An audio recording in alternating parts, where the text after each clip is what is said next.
বাসায় কাজ করে গেছে পিয়ন, সে এখন 400 কোটি টাকার মালিক। হেলিকপ্টার ছাড়া চলে না। হ্যাঁ, বাস্তব কথা। কি করে বানালো এই টাকা?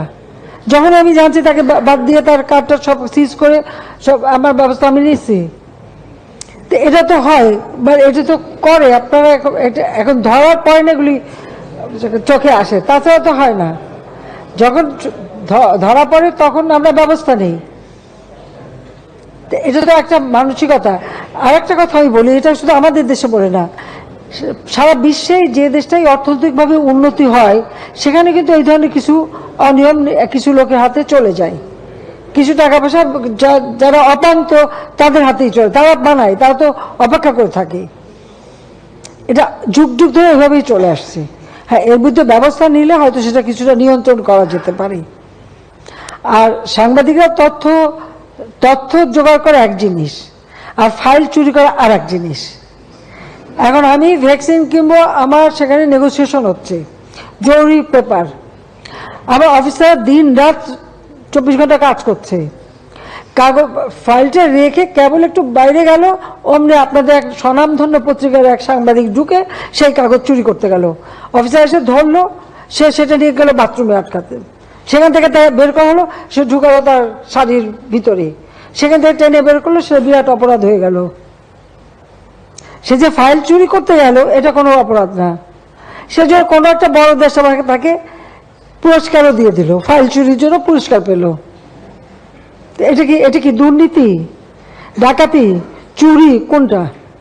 কি ডেফিনেশন দেবেন বলেন আমাকে, কি ডেফিনেশনটা আছে? তো এই ঘটনা তো ঘটে, এক যুগে এই রুম ওই রুম, এই ঘর ওই ঘর, অফিস টফিস সব নিয়ে। এবার এটা যে নতুন একবার করছে, এর আগে আরেকবার, সেটা হচ্ছে নৌপরিবহনে ঢুকে ধরা পড়ার পরে মুচলেখা দিয়ে বেরোয় আসলো যে আবার আরেক জায়গায়, তারপরে হিরো হয়ে গেল, হিরোইন হয়ে গেল। ঘরের মধ্যে বসে বলতেছে এই হচ্ছে ওই হচ্ছে ওই হচ্ছে, ধরা পড়লো, হিরো হয়ে গেল, অমনি এক বড় দেশ থেকে পুরস্কার পেল, এখন যে আন্তর্জাতিক খ্যাতি সম্পন্ন হয়ে গেল। যাবো কোথায়, কোথায় বলে আমাকে? অথচ একদম ভুয়া মিথ্যা রেকর্ড করে ছেড়ে দিচ্ছে। আর একটা মনে আছে, একজন এক বলে তাকে মানে ইয়ে করা হচ্ছে, তার উপরে পাশবিক অত্যাচার হচ্ছে, হ্যাঁ হচ্ছে, কোথায় দেখা করছে? রাস্তায়।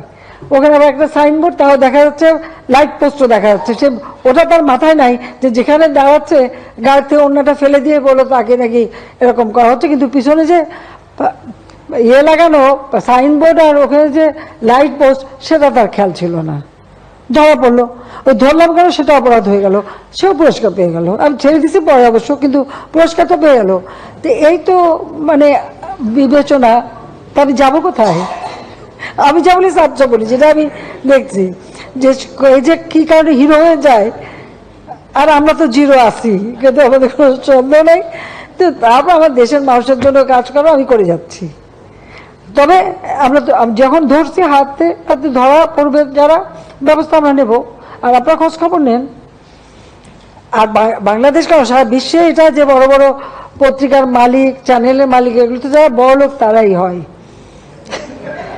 সাধারণ মানুষ তা চালাতে পারে না। এটাও তো ঠিক, তাদের ধরতে গেলে নানা কথা শুনতে হবে, কিন্তু তারপরে আমি যখন আছি ছাড়বো তো না, অন্য কারোর কথা জানি না, আমি তো ছাড়বো না, সে যেই হোক।